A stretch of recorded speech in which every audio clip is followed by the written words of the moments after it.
Oi, gente, meu nome é Lorena e vamos então para o fatídico resumão do livro do Haymitch Amanhecer na Colheita. Então vamos lá, sem delongas, na parte 1, chamada O Aniversário. Descobrimos que o dia da colheita é bem no dia do aniversário do Haymitch, que é o dia 4 de julho.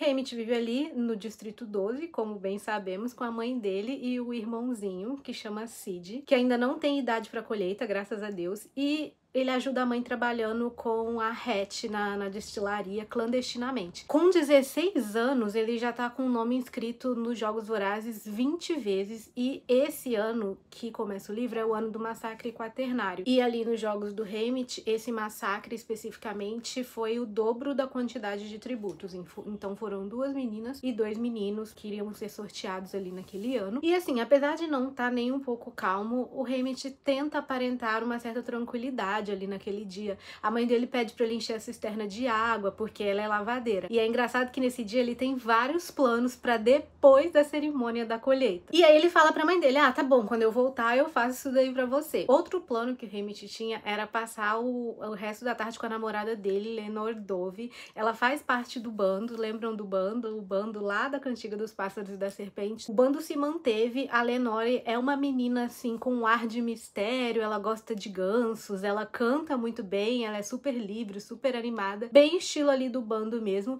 e ela é sobrinha do Clerk Carmine, que também apareceu na Cantiga dos Pássaros e das Serpentes. E vale lembrar que esse livro ele é cheio de nomes familiares para quem leu os outros, principalmente a Cantiga. Por isso eu não vou ficar aqui ligando os nomes às pessoas, porque super dá para ler esse aqui independente de ter lido os outros. Então, antes da colheita, quando ele tá ali com a Lenore, a gente descobre que ela é prima do Burdock. Guarda essa informação. E foi o Burdock, inclusive, que apresentou ela pro Haymitch. Essa menina, ela foi criada pelos tios, a mãe dela morreu no parto, enfim. Os dois estão ali na campina e a gente vê que eles se gostam muito, o Haymitch principalmente muito apaixonado por ela. E aí, assim, tá aquele clima de colheita no ar, né? Ambos estão preocupados, mas eles estão tentando tirar o melhor possível do tempo que eles têm ali juntos antes de começar o sorteio. E nesse momento, ela dá o presente de aniversário do Haymitch, que é um acendedor que foi forjado ali por um dos tios dela, que também é parte do bando. Esse acendedor, que ele vai pendurar depois no pescoço, que é tipo um colar, é esse da capa, né? A cabeça de uma cobra com o bico de um pássaro, os dois unidos. E aí tá, termina esse momento, eles combinam de se ver depois da colheita. Aí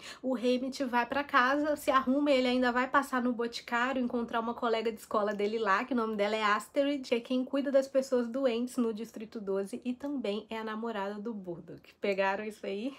E ele também passa na doceria, compra um saco de jujuba que ele vai dar pra namorada dele depois da colheita. Na praça, antes da cerimônia, a gente descobre que o Burdock é o pai da Katniss e a Asterid é a mãe. Enfim, quem tá conduzindo ali a cerimônia no Distrito 12 é a Drusilla, uma aberração da capital, sem o menor carisma. A primeira criança a ser sorteada, então, é uma vizinha do Haymitch, chamada Loella McCoy, e ela só tem 13 anos. A segunda é a Maisley Donner, que ela é a filha do prefeito ou do dono da doceria, se eu não me engano. É um desses dois. Vou deixar aqui embaixo na caixa de informações. Nessa hora, o Haymitch respira ali fundo, né? Porque ele pensa, nossa, é triste, mas pelo menos não é a Lenore que foi sorteada. E aí tá toda aquela comoção, né? A Maisley, ela tem uma irmã gêmea que se chama Merrily. E aí, o primeiro menino a ser sorteado é chamado, o nome dele é White Callow. E aí, quando o segundo garoto é sorteado, o nome dele é Wood by Chance. Ele e a família são conhecidos por ser meio selvagens ali no Distrito 12. Ele ouve o nome dele e imediatamente ele começa a correr desesperado tentando fugir. Então tudo acontece muito rápido. Ele é sorteado, sai correndo e ele toma um tiro. Tudo ao vivo,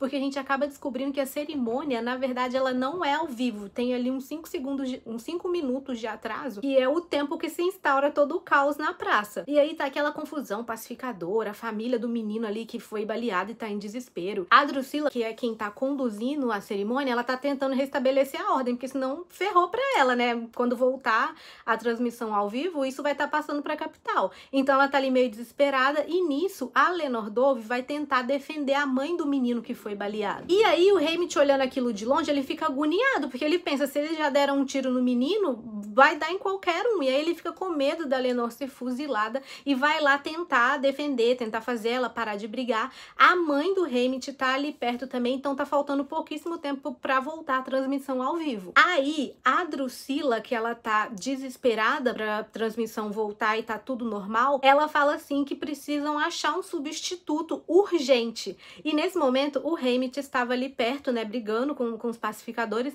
e aí ela fala assim, então já que você tá causando aí, vai você mesmo. E é dessa forma totalmente absurda que o Haymitch se torna um tributo do massacre quaternário dos Jogos Vorazes. Não, ele não foi sorteado daquela maneira tradicional de pegar os nomes, foi dessa forma ali. E aí, sob ameaça ali, com todo mundo em choque, a mãe, a Lenore, eles precisam montar uma cena forçada para passar no ao vivo. E quem tá no comando da transmissão é ele mesmo, o Plutarch Heavensbee. Eles armaram tudo, gente, como se o Haymitch fosse ser o próximo sorteado. E tudo isso em minutos, como se eles não tivessem acabado de dar um tiro na cabeça de um garoto. Aí eles encenam o sorteio pra câmera, totalmente bárbaro. Pedem pro Haymitch ficar parado, como se ele tivesse sido sorteado na hora. Anota o nome dele no papel rapidinho. Tudo é encenado, inclusive a despedida do Haymitch com a família. Ele é obrigado a encenar se despedindo da mãe. E nisso, a Drusilla tá assim, ah, não tem problema, isso que aconteceu vai ser uma ótima história pra eu contar nos jantares da capital. Então, assim, toda aquela bestialidade da capital tá presente aqui nesse livro também. E aí,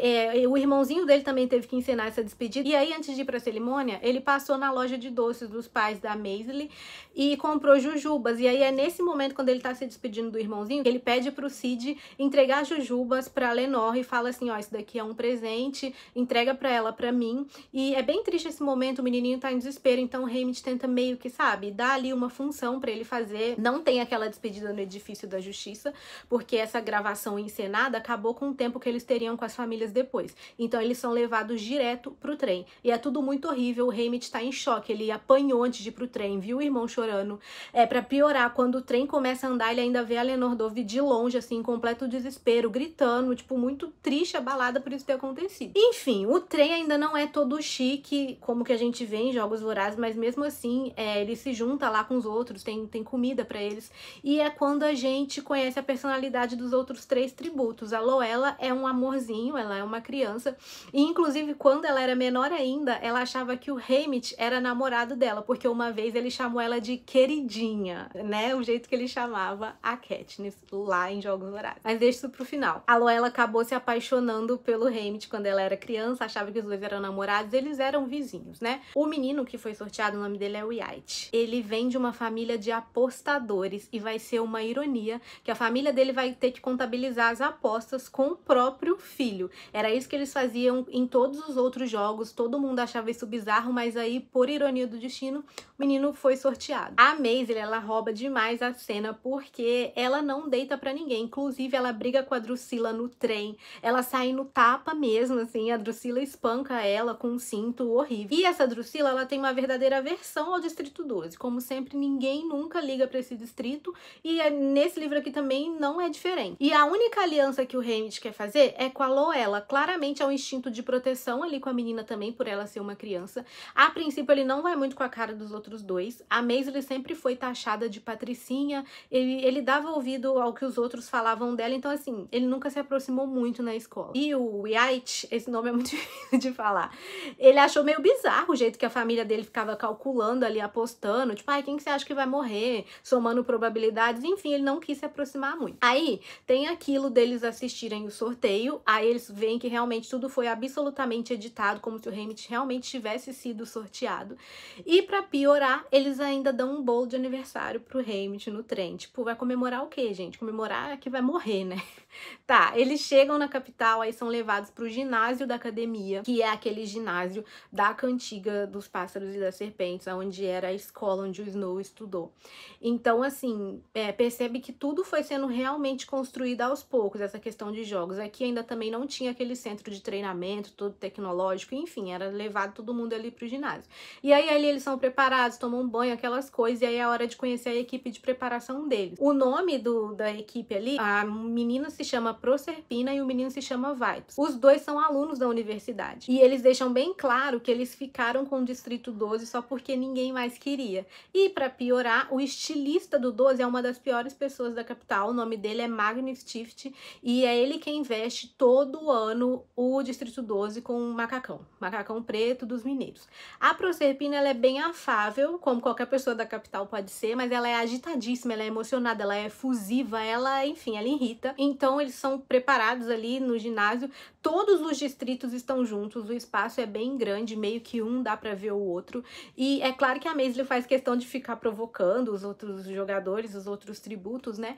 Porque o estilista deles está atrasado. O cara não apareceu pra poder vestir eles pra cerimônia. Então eles estão vestidos simplesmente com o papel que deram pra eles depois que eles tomaram banho. Enrolaram um papel assim como se fosse a toalha no corpo. E eles ficam horas esperando, já tá quase na hora de subir na carruagem. E aí desde o trem eles já estavam se chamando de azarões. E nessa hora eles têm certeza que o Distrito 12 é azarado mesmo. Porque, pô, nem o estilista chegou, eles não têm nenhuma roupa pra ir pra cerimônia, né? E o estilista, ele é bem loucão, assim, aparentemente ele tem fetiche com répteis, ele vive meio brisado, e aí ele chega, finalmente ele chega com umas roupas de mineiro mesmo, tipo, nada de novo. E aí o Haymitch pensa, então tá bom, já que só tem isso, vamos, que é melhor do que ir pelado. E aí, o que acontece aqui? Durante o desfile, as carruagens não estão muito legais. Os cavalos estão meio que em desespero, com toda aquela gente gritando, com luz e tal. Acontece uma confusão, que os cavalos saem correndo, assim, uma carruagem ultrapassa a outra. Chega um momento que os cavalos estão correndo tanto que a carruagem se solta uma da outra e aí elas se chocam. Infelizmente, nessa hora, a Loela morre na queda. Fica todo mundo em completo choque, porque foi ali no meio do desfile, ninguém sabe o que fazer, é a maior confusão. E aí, antes que venham pegar o corpo dela, a Maisie, ele fala assim pro Haymitch, olha, não deixe eles pegarem o corpo da menina. Entre em outra carruagem e sai andando, faz alguma coisa, não deixe eles pegarem ela. Como uma forma de desafiar, assim mesmo, sabe? Porque olha que merda, a menina não chegou aí nem pros jogos e já morreu aqui dessa maneira horrorosa. E a gente sabe que esse desfile, ele passava, né, pela avenida e parava na frente da mansão do Snow. E aí o Haymitch pega o corpo da Loela, né, e entra numa carruagem que tá andando ali ainda. E aí ele coloca o corpo dela no chão lá na frente do Snow. Isso é um claro gesto de rebeldia. Ele não sabe se ele tá sendo gravado ou não, porque na confusão, né, que aconteceu, eles deviam ter cortado assim a transmissão para toda a capital.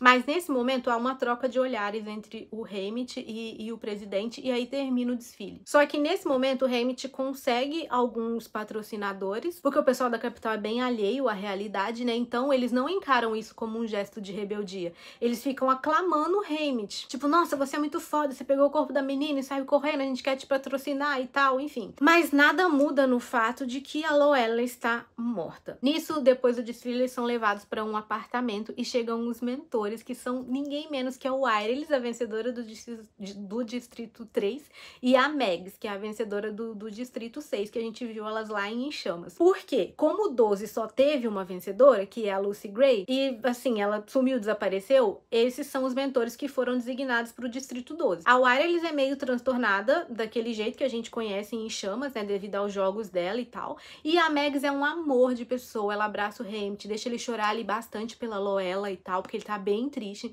A casa tá cheia de câmeras, eles estão sendo monitorados o tempo todo. Mas assim, tem comida, tem cama, dá pra tomar banho, um apartamento. Aí, enfim, eles vão dormir e no outro dia já vai começar o treinamento. A Megs, ela é bem centrada e ela pergunta assim, direto, se eles querem lutar ou se eles vão se entregar pra morte mesmo.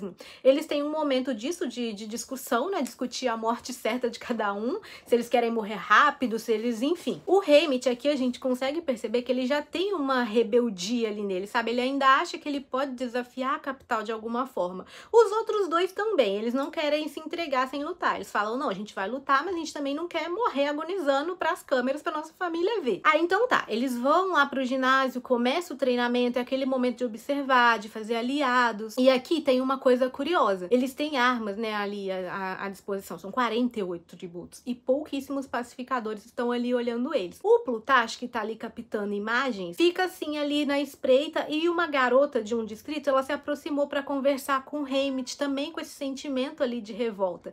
E aí os dois se olharam e tiveram esse insight. Tipo assim, nossa, aqui tem tanta arma, né? Se a gente quisesse, a gente poderia fazer um estrago.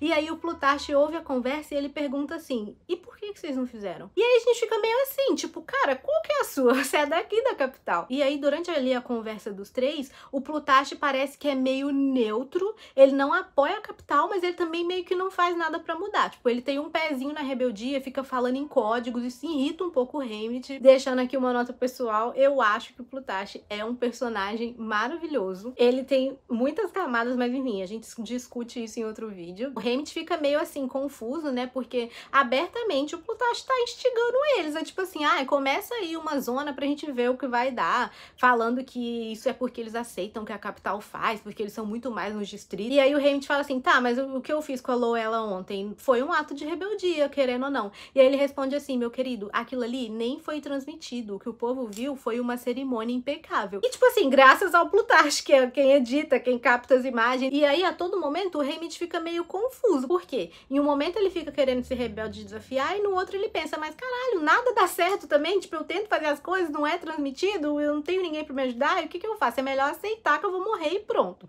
E aí ele tem esse ímpeto de querer fazer alguma coisa, mas ao mesmo tempo essa impotência de não ter ninguém pra ajudar ele. Ali no centro de treinamento também acontece outra coisa horrível, que é um menininho que ele chama Empert. Ele tá tentando unir o máximo de distrito possível contra os carreiristas, né, fazer uma aliança com todo mundo. O Haymitch meio que não quer, mas o menino fala com ele assim, meu pai tá aqui, ele tá doido pra te conhecer. Aí o Haymitch fala, gente, esse menino é doido, não vou fazer aliança com ele não. Mas ele tá falando a verdade, o pai do Empert é o Beat, sim, o Beat, o campeão do Distrito 3, aquele lá que é todo fodão com tecnologia. Ele fez alguma coisa contra a capital, e aí claramente pra ser punido a capital sorteou o filho dele, que tem 8 anos. Além de tudo, ele tá também acompanhando o treinamento, ele tá numa estação elétrica, ajudando ali, ensinando coisas de eletricidade. E claramente existe um plano de explodir parte da arena.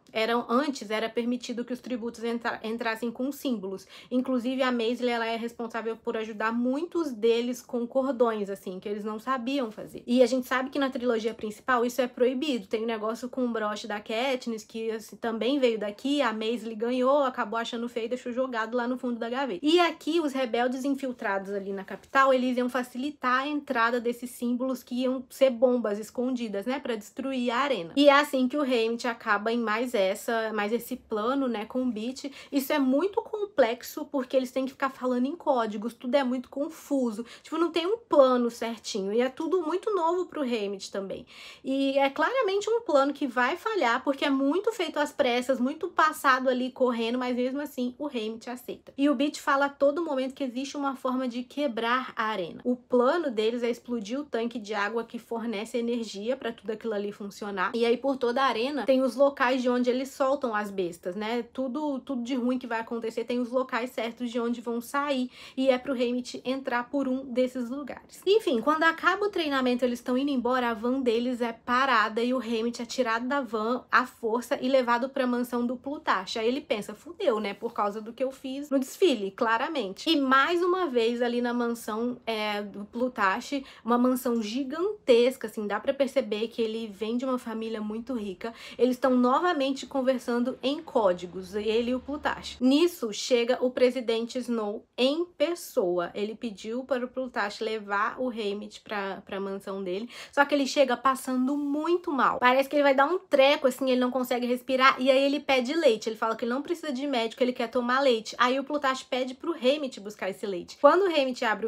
o frigobar, tem uma jarrinha pequenininha. E aí o Haymitch pega e bebe o leite todo. Ele pensa assim, não, esse velho vai morrer aí, se depender de mim pra levar leite pra ele. E aí o Plutarch entra em desespero, vai caçar o leite, só que ele sabe o que o Haymitch fez. Claramente ele sabe. Mas enfim, acha o leite em outro lugar, e aí o presidente fala que ele comeu ostra estragada, mas a gente sabe que o jeito dele de matar era envenenando as pessoas, mas aí pra fazer isso ele também tomava o veneno.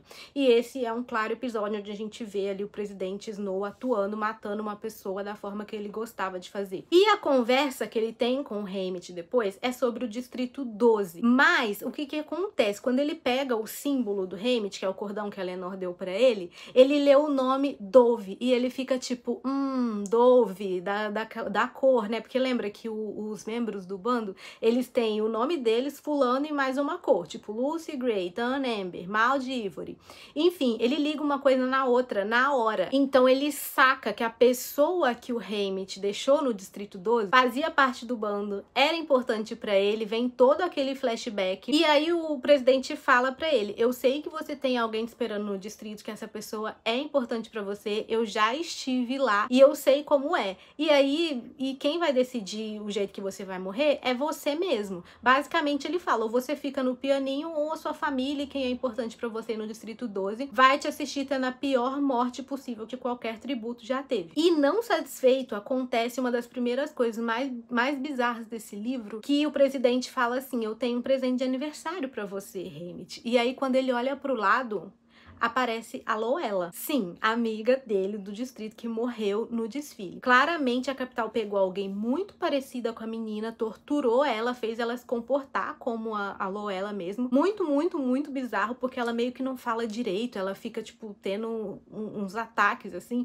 Tem, tipo, uma sonda aqui nela, parece que ela é drogada o tempo todo, e ela fica repetindo a frase, oi, eu sou a Loela, eu venho do Distrito 12. Ela fica falando estranho, gente, é pavoroso. E é assim que eles chegam no apartamento. E aí pensa como que é pros outros tributos também. Eles viram a menina morrer e aí do nada chega a menina andando e falando estranho. Tipo assim, é muito cruel. E eles também percebem que parece que essa menina tem meio que uma escuta na orelha. Às vezes ela fica assustada. É horrível. E aí nesse dia eles até dormem juntos. Ninguém quer dormir com ela, mas também todo mundo quer proteger ela. A família dela no distrito claramente reconheceria que não era menina, mas o Snow fala que ali na capital, inclusive, principalmente na arena, ninguém ia perceber a diferença. E aí é tão bizarro que os próprios tributos não conseguem chamar ela de Loela e eles apelidam ela de Lolo. Nessa noite também acaba a luz e aí o Beach aparece lá no apartamento falando que então é isso mesmo, o plano é inundar. Acaba a luz não, né? Eles dão um jeito de fazer a luz acabar. E aí o Beach fala que o plano é esse mesmo, que eles vão inundar a arena, só que ele não dá maiores explicações. Ele só fala, tem gente aqui fora trabalhando contra a capital também, e é isso aí. E aí a gente chega na parte 2, chamada O Malandro. Na apresentação individual que eles têm que fazer para os idealizadores dos jogos, o Haymitch conseguiu tirar nota 1, porque ele fala umas verdades ali na cara dos idealizadores. Ou seja, ele tirou a pior nota, até a Lolo conseguiu tirar nota 3. E aí agora ele precisa se garantir nas entrevistas, né, porque vai começar a apresentação deles na TV. Porém, quando eles vão ali se arrumar com os preparadores, né, a Proserpina e o Vaitus, eles chegam em desespero falando que o estilista simplesmente não preparou nada, não preparou roupa, procuraram ele na casa dele, não acharam, um caos de novo, o Distrito 12 não tem uma roupa pra se apresentar ao vivo. Aí a Proserpina já chorando, daquele jeito dela, ela fala, ai, pera aí então que eu vou ligar pra minha irmã, que ela é importante na universidade, ela sabe planejar muitas festas aqui de arromba, enfim.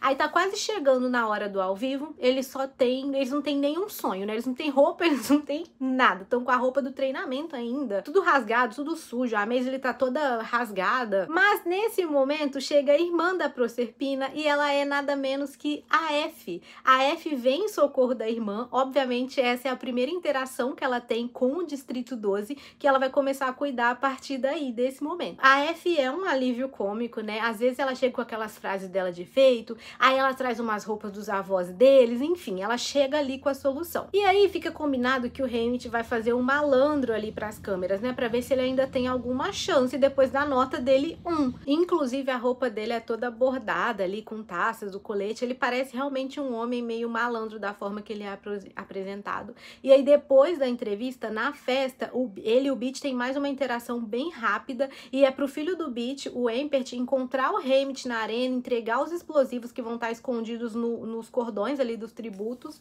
E aí nessa noite, o Haymitch também é levado de novo para a mansão do Plutarch e descobre que o próprio Plutarch também está envolvido no plano. E aí, para provar isso, que o Haymitch pode confiar nele, o Plutarch deixa o Haymitch falar com a Lenor Dove pelo telefone.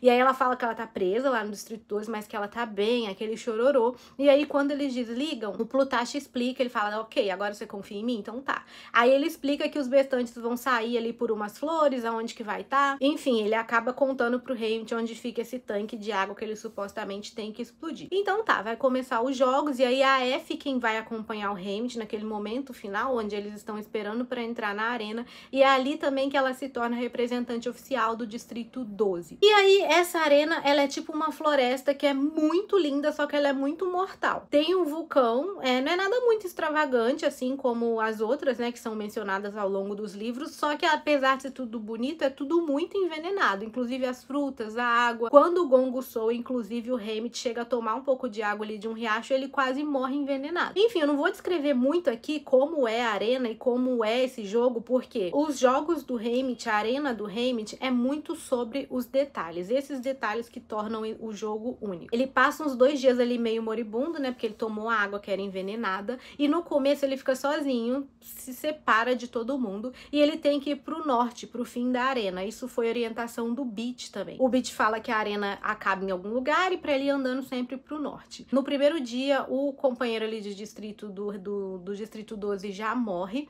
E no segundo dia, a Lolo encontra o Haymitch. E aí eles acabam ficando juntos a partir desse momento. E aí vale lembrar que o Plutarch tinha dito pra ele que uma das aberturas ia ser em uma flor chamada berma. O nome da flor era berma. Aí ele e a Lolo encontram essas bermas, mas elas são claramente uma arma e também matam a menina sufocada ali de pólen. Outro ato rebelde do Haymitch é tentar sair correndo com o corpo dela quando o aerodeslizador chega, né, pra pegar o corpo ali, mas aí ele é atacado também por umas borboletas e ele tem que abandonar o corpo da menina lá porque ele tá sentindo muita dor. Nesse momento ele recebe 12 pãezinhos brancos de um patrocinador e aí ele até consegue se manter alimentado, né, na medida do possível. E como esse plano foi passado muito mal pra ele, o que eu entendi é que esses pãezinhos, assim como em chamas, eram código pra alguma coisa. O Haymitch agora ele precisa achar o filho do Beach, né, pra pegar os explosivos e rapidamente ele também consegue encontrar um menino. A abertura da flor ele já sabe onde fica, que é lá onde a Lolo morreu, e agora ele tem que entrar lá e explodir o tanque. O Haymitch também aproveita esse tempo com o menininho pra se inteirar do que tá acontecendo, como que estão os outros tributos, e no dia seguinte eles vão tentar invadir esse local pela berma.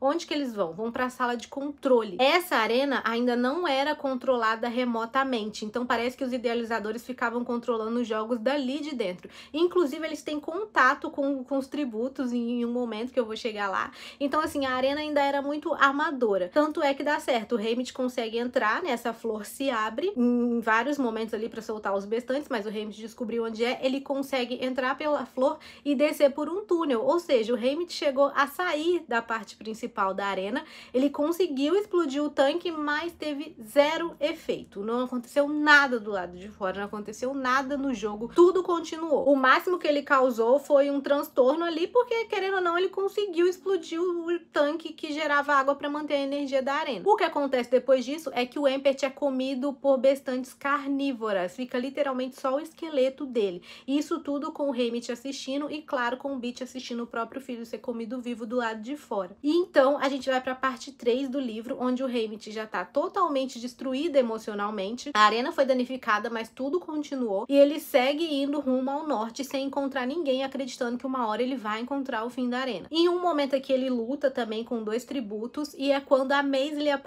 reaparece, né, de volta e salva ele desses dois tributos. A princípio o Haymitch não conta pra Maisie do plano de ir pro norte, só faz ela continuar seguindo com ele. Mas a Maisie também passou pelos seus traumas de arena, ela tá ferida, ela tá arrasada, né? E aqui eles se aproximam bastante, até porque o Haymitch matou de fato uma pessoa agora, ela também, então assim, eles estão bem destruídos emocionalmente e eles vão ter uma parceria ali, um dorme, o outro fica de vigia. Só que a Maisie, ela quer voltar pra Cornucópia, que é onde começa lá o jogo, e ele quer continuar pro norte. Nesse meio tempo também eles vão ser atacados por joaninhas venenosas, assim, quando eles tentam atravessar uma cerca viva, que é aparentemente onde tá o final da arena. Enfim, aquele caos da arena. E nesse tempo deles juntos, mais tributos morrem. E eles também tentam ajudar esses tributos, inclusive. Só que nessa parceria deles que eles estão fazendo, eles chamam de pôster, que é o que dá nome a essa parte 3, que é basicamente irritar o presidente. Lembram quando a Katniss enfeitou o corpo da Rue quando ela morreu? Quando o Pita pintou o desenho da Rue no chão para os idealizadores dos jogos verem? Então, eles estão fazendo coisas do tipo, já que a gente vai morrer mesmo, vamos desafiar eles aqui um pouquinho. Eles estão tentando mostrar essas coisas para as câmeras. E nisso, restam 5 tributos, contando com eles. E, pasmem, eles encontram em algum momento os idealizadores dos jogos e interagem com eles. Eles estão ali limpando a arena, tipo, é bizarro. A gente tem esse momento, né, de ver vê como os jogos foram se moldando. A Maisie ainda provoca nesse momento e fala, nossa, vocês devem ser de baixo escalão, né? Vocês estão aqui dentro da arena faxinando pra gente, meros tributos selvagens. Só que aí nesse momento chegam os carreiristas que ainda estão vivos. E aí nessa luta, eles acabam dá uma confusão ali e eles matam os idealizadores dos jogos. Aí nisso cai gás, vem aerodeslizador. Ou seja, mais uma vez a capital interferiu completamente nos jogos. Aí tá, eles decidem, a Maisie e o Hammett decidem passar de novo pelo lugar das Joaninhas, porque eles pegaram um lança-chamas, né, do corpo de alguém que morreu. Dessa vez dá certo e eles chegam no fim da arena. Teoricamente era pro Hammett encontrar o gerador que desligava essa arena e acabar com o jogo. Esse gerador estaria no final da arena. Quando eles chegam no final da arena, o gerador realmente está lá, só que tá no fundo de um penhasco, tipo, é impossível chegar lá, não dá. Aí a Maisie lhe fala que ela vai voltar e aí os dois decidem que é o momento da separação. O Hammett começa a rir, assim, olhando, que ele fala, meu Deus do céu, não posso acreditar nisso, mais uma vez, eu tô tentando uma coisa que não vai dar certo. E aí a Maisie lhe fala, então tá bom, vou voltar. E o Hammett fica, não, mas você tem certeza que você vai voltar? Ela fala, então tá bom, vou pensar, só vou ali, então vou pegar as armas que a gente deixou ali, vou, antes da cerca, né, antes de passarem na cerca, e aí eu volto aqui e a gente decide. Aí, enquanto isso, o Hammett ficou olhando pro penhasco e pensando assim, não vou fazer nada, cheguei aqui, mas não vai dar em nada. E aí ele chuta uma pedrinha assim pro penhasco, só que essa pedrinha volta, ou seja, tem um campo de força em volta do gerador. Piorou. A certeza que ele não ia conseguir, o gerador estava protegido. Se antes já não dava, agora que não dava mesmo. E aí nesse momento a Maisie começa a berrar, desesperada. Infelizmente ela foi atacada por aves que tinham bicos finos, assim, programadas para atacar a Maisie. O Hammett ainda tenta lutar, brigar, mas enfim, uma acaba passando o bico pela garganta dela e a menina morre. O Hammett, ele tá tão atordoado, é tudo tão bizarro, tudo tão triste, agora só tem ele mais dois, e aí ele encontra uma dessas meninas, o nome dela é Welly, e ela tá quase caindo morta também de tanta fome, só que nessa hora ele recebe um presente, teoricamente, de um patrocinador, né, que enviou um presente pra ele, mas quando ele abre esse presente, é uma jarrinha de leite, igual a que ele tinha tomado na mansão do Plutarch, lembra? Quando ele tomou o leite pra não dar pro presidente? Então, claramente, o presidente mandou outro recado pra ele. E aí ele fica naquele impasse. Ele tava com a menina que tava passando fome. Ele foi tentar buscar comida pra ela. As pessoas estão assistindo. Se ele tomar o leite, vão achar que ele tomou o leite em vez de dar pra menina morrendo de fome. Se ele der pra menina o leite, vai matar ela porque, obviamente, deve estar envenenado porque foi o presidente que mandou. Ou seja, o recado dele foi uma cilada, meio que sendo cruel de novo com ele. Meio não, né? Sendo cruel de novo com ele. E aí o Hammett pega essa jarrinha e quebra no chão, joga fora. Só que quando ele tá voltando pro lugar onde ele deixou a menininha lá, ele já encontra ela ali sem a cabeça, o corpo dela tá separado da cabeça. Uma carreirista chamada Silka matou a menina com um machado. Então nesse momento há um embate de machado entre os dois, né, entre o Hammett e entre essa Silka. É bem brutal, sangrenta, dura muito tempo. O Hammett toma um corte que abre a barriga dele e pronto, acabou, ele vai morrer. Só que essa batalha deles foi indo pra perto do precipício, lembra? Onde tava o gerador. E aí, bem quando o Hammett, assim, perdeu as forças, se entregou, tava caindo ali, as tripas dele caindo pra fora, a menina tampa o machado em direção a esse precipício. E aí o machado cai no campo de força e volta bem na cabeça dessa menina, da Silka. E nisso, o Hammett ainda tem um explosivo. E enquanto ele tá ali deitado, morrendo, ele tá vendo que o aerodeslizador tá chegando pra pegar ele, que teoricamente tá morrendo. Ele segura o cordão, que é um girassol, tem um explosivo ali dentro. E aí, assim, ele pensa, eu já tô morto mesmo, eu vou fazer aqui um último estrago. Talvez aconteça alguma coisa. Ele pensa em jogar o explosivo pra trás, né, em direção ao precipício, porque aí vai explodir. Se chegar no gerador, ótimo. Mais uma vez, há uma interferência da capital. Uma pessoa desesperada fala, não faz isso, não joga isso, pelo amor de Deus, larga isso agora, você foi o vencedor, acaba logo com isso. Aliás, mentira, não fala que ele foi o vencedor, fala, Hammett, não joga, para imediatamente o que você tá fazendo. Atiram nele e mesmo assim ele joga e tem uma explosão e acaba, ele não lembra mais de nada. Quando o Hammett acorda, ele tá claramente em uma espécie de laboratório misturada com hospital, ele tá amarrado na cama, ele vai passar uns dias dormindo, acordando, ele sabe que ele tá com um ponto na barriga, ele sabe que ele tá mal. Quando Quando ele acorda de vez, que ele já se recuperou, ele é mandado pro mesmo apartamento onde ele ficou antes dos jogos começarem. E é horrível, porque todo mundo que tava ali com ele antes tá morto. Se passam dias, uma semana, e não tem nada além de leite e pão na geladeira e uma TV onde ficam passando os jogos do Hammett. Ninguém aparece, ninguém fala nada. E aí um belo dia, quando ele surta, tenta meio que quebrar a janela, aparece a F com a equipe de preparação pra arrumar ele pra cerimônia do Vitorioso, a entrevista do Vitorioso. Daqui pra frente é só pra trás, porque os dias do Hammett na capital, depois de Vitorioso, são um completo inferno. Ele tem que dar entrevista, o povo quer ver a cicatriz na barriga dele, ele percebe que mais uma vez foi tudo editado e nadinha do que ele fez nos jogos foi mostrado. Inclusive coisas que aconteceram no final foi trazido pra frente. Enfim, a capital contou a história dos jogos do Hammett do jeito que ela quis. E aí, nesse dia da cerimônia do Vitorioso, o Snow ainda dá um recado pra ele e fala assim: aproveita o seu retorno pra casa. O Hammett gela no momento que ele ouve essa frase, ele pensa, fudeu demais. E aí, na festa, depois da cerimônia, o Hammett, ele é exibido em uma gaiola para as pessoas da capital. Ele tem que rir, ele tem que interagir, ele tem que entreter as pessoas, mas ele tá fazendo isso porque ele tá com medo do comentário do presidente, ele tá com muito medo. Então ele tá meio que assim, se comportando como o vitorioso perfeito que ama estar ali na capital. Inclusive ele descobre pela boca do Plutarch que a Lenore ficou presa enquanto os jogos eram exibidos. Então assim, ele fica tendo que ir de festa em festa com essa preocupação, sem saber o que tá acontecendo na casa dele, com a família dele. É sessão de foto, é comemoração, tudo isso por 10 dias que ele é obrigado a ficar na capital. Ele também tava com uma sonda parecida com a que usaram na menina, né, a Lolo, que injetava drogas nele, aparentemente pra ele ficar ali ligadão, né? Mas enfim, quando acaba esse tormento, ele é mandado pra estação de trem. E junto com ele na estação de trem, tem os 3 caixões da Maisley, da Loella e do Wright. Os últimos capítulos são os piores, na verdade, porque aí colocam ele no trem e o trem não anda. Aí ele pergunta, por que a gente tá parado? Aí o pacificador responde assim, porque a gente tá esperando os seus amigos. E logo depois coloca aí ele vê assim os caixões chegando e logo depois ouve o barulho de colocando os caixões, sabe, do lado do vagão que ele tá. Então ele passa toda a viagem de volta pro distrito com os caixões dos amigos do lado, já tá com um cheiro ruim também. Quando chega no distrito 12, o cheiro tá pior ainda e ele tá completamente assim, ele tá muito mal. E aí quando ele vai andando pra casa dele, de longe ele já vê e ele já sente que é a casa dele que tá pegando fogo, e quando ele chega mais perto, ele descobre que a mãe e o irmão dele estavam lá dentro e não deu pra salvar, os dois morreram inclusive abraçados. E aí o enterro é meio que um enterro geral dos tributos que morreram junto com a família dele. Pra piorar, a irmã gêmea da Maisley tá lá também, então ela parece muito com a Maisley. O pai do Wyatt também se enforcou. Gente, juro, é tenso demais esses últimos capítulos.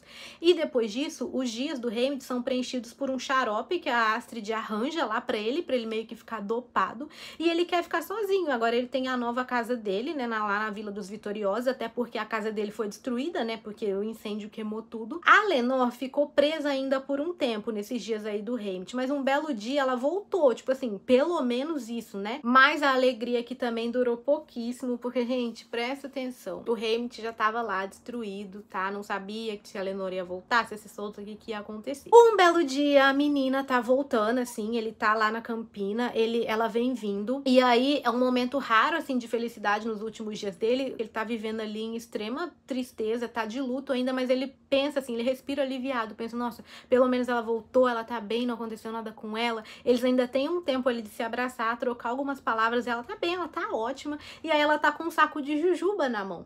E aí ela fala assim, aí ela começa a comer. Aí ela fala, agora que você voltou, eu posso comer as outras que o Cid me deu quando você foi embora. E aí já é tarde demais, porque o Hammett percebe que essa jujuba que ela tava na mão era bem diferente da que ele tinha comprado e pedido pro Cid entregar. Aí ela começa a vomitar, passar mal, aí antes de morrer ela ainda consegue pedir pra ele pra não deixar amanhecer na colheita, que é algo que claramente ela acreditava nessa luta pra acabar com os Jogos Vorazes, pra não ter um outro amanhecer lá dentro. E, gente, sério, os últimos capítulos tem que ter estômago, assim. Todo o livro, na verdade, né, eu acho que esse é um dos piores, assim, no sentido de peso, de significado. Enfim, o Hammett agora, ele tem pesadelos todos os dias, ele não aceita mais viver com os amigos. No início ele até recebe a Astrid, que leva ali o xarope pra ele dormir, mas um belo dia ele não aguenta mais nem isso, ele não aguenta ficar com as pessoas.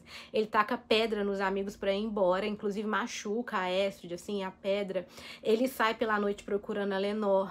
E aí é quando acaba o xarope, porque ele não quer mais ver ninguém, que ele começa a recorrer à bebida pra ele ficar o tempo todo dopado, bêbado. E aí o Burdock, claramente com pena, decide mostrar onde a Lenore tá enterrada. E, gente, existe um cemitério só dos membros do bando. A gente vê a lápide da Maud, da Lucy Gray, da Lenore. É um cemitério muito bonito, assim, todo decorado, todo colorido no meio da campina, bem escondido mesmo. E aí ele fica lá deitado no túmulo da Lenore. E os dias passam e ele só fica bêbado, tendo pesadelo e no túmulo. Ele passa também a dormir com uma faca na mão, porque ele tem medo de ser atacado. É horrível. E como se não bastasse tudo, a F vem buscar ele pra turnê da Vitória. A notícia que na capital é que a Lenore teve uma apendicite. Pensa bem, a F vai lá no Distrito 12 e fala, nossa, que pena, né, que a sua namorada teve uma apendicite. Enfim, ela é oficialmente deixada ali com o Distrito 12. E aí, durante a turnê no Distrito 11, lembra quando no livro Em Chamas a Katniss vai com o Haymitch pra um lugar assim, tipo um sótão, e fala que ali é o único lugar que não é grampeado, que não dá pra eles serem ouvidos? Ali, agora voltando aqui pro Haymitch, né, o Plutarch chama ele e fala que o Beach tá vivo, e a Iris e a Meg também, e a Meg também, que eles estão bem, porque o Beach aparentemente é valioso demais pra capital, não iam matar ele, mas o Haymitch, ele não quer saber desse negócio de rebeldia, de plano, ele tá de saco cheio. Ele segue pela turnê da Vitória, passando por todos aqueles absurdos, né? Tem que encontrar a família dos mortos, enfim, horrível. E aí, na volta pra casa, ele entende que ele não tem mais pelo que viver. Só que ele também fica com as palavras do Plutarch ali na cabeça dele, de que ele pode ser útil pra revolução. O Plutarch chegou a falar isso com ele também nessa conversa, já que ele não tem mais nada que perder. E a vida dele é basicamente isso. Ele bebe, assiste notícias da capital, pra ele meio que ficar por dentro do que tá acontecendo e também manter o que a Lenore pediu pra ele, né? Tipo, ele não quer esquecer também do que ela pediu pra ele, mas ao mesmo tempo ele não tem forças pra lutar, e aí logo chega o dia da nova colheita, ele tem que ir de novo com os tributos do Distrito 12, enfim, ele passa a vida dele dessa forma. E é quando a gente encontra ele lá na trilogia, que ele meio que a princípio ele não quer meio que ajudar a Katniss e o Peeta, tipo assim, vocês vão morrer de qualquer jeito, minha vida é essa, todo ano eu acompanho as pessoas que vão pra capital e não voltam porque eles morrem lá na arena e é isso, não tem o que fazer. Mas aí nós vamos pro epílogo, que consegue ser ainda pior. O Haymitch tá contando pra gente que quando ele viu a Katniss pela primeira vez, ela era um bebezinho, tava no colo do pai dela, e depois que o pai dela morreu, né, que ele foi explodido lá nas minas, ela passou aí sozinha pro prego negociar. Quando ele via a Katniss no prego, que ele ia lá muito pra pegar bebida, ele se lembrava muito da Loella. É por isso que ele chamava a Katniss de queridinha, e ele acabou se apegando a Katniss e ao Peeta. E aí, quando o Peeta, no final lá de A Esperança, começa a fazer aquele livro de memórias dele, o Haymitch acaba contando tudo isso pra Katniss e pro Peeta. Conta do pai dela, conta da Lenore, conta de tudo, dos amigos, do bando. E aí depois de uns dias que ele contou, que ele se abriu, a Katniss conseguiu pra ele uns ovos de ganso pra ele chocar. O Peeta ajudou ele a chocar os ovos, e às vezes ele passa os últimos dias dele passeando com os gansos pela campina, porque lembra que a Lenore Dove gostava de gansos e tudo, ele fica passeando com os gansos na campina, ele tá muito doente do fígado dele, ele não bebe mais pra esquecer, ele bebe mais por hábito, mas assim, isso acabou com a saúde dele, com o psicológico dele, e o livro termina com ele se lembrando de uma das frases de uma canção da Lucy Gray, e que o Burdock também costumava cantar, que é aquela que fala que nada que possam tirar de mim merecia ser guardado, e é algo que ele e a Lenore Dove sempre diziam um pro outro, que é quando eles se encontravam, eles falavam um pro outro, eu te amo feito chama ardente, e enfim, acabamos o livro dessa forma. E é isso, gente. É um livro muito triste, ele passa muito rápido, acontecem as coisas. Não é que acontece muito rápido, mas acontece muita coisa em um curto período de tempo. Os jogos do Haymitch não foram muito grandes. Tem uma certa nostalgia ali, porque por todo o livro a gente consegue ligar esses nomes às pessoas. Tem várias teorias já pela internet sobre quem é a mãe da Lenore Dove, sobre Lucy Gray, sobre tudo aquilo, os pais da Katniss também. Então, assim, tem esse ar de nostalgia. A gente vai vendo que ainda nos jogos do Haymitch, a capital ainda não estava 100% assim também restabelecida pela própria forma como os jogos são conduzidos. Essa coisa de ter interferência, enfim. Se vocês quiserem ver o resumão da Cantiga dos Pássaros e das Serpentes, também tem aqui os meus vlogs de releitura de Jogos Vorazes, também tem spoilers, então dá pra fazer essas ligações. Eu vou ficando por aqui. Se você está assistindo até agora, deixa um like nesse vídeo. Clica na marca d'água para se inscrever no canal e até o próximo vídeo.